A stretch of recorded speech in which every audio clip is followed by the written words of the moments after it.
Hello everyone, welcome back to this channel.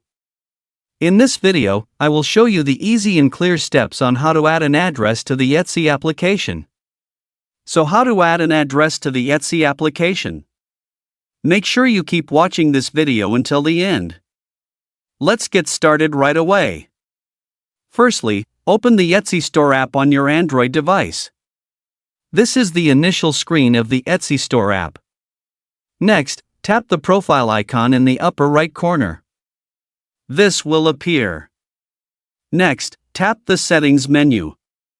Now you're in the Settings menu.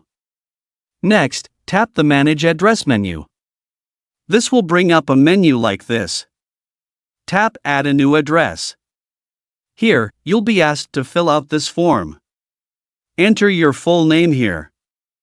Then, enter your address. Once you're done, tap Save. Here you can see the address you've added. So that's it, tutorial on how to add an address to the Etsy application.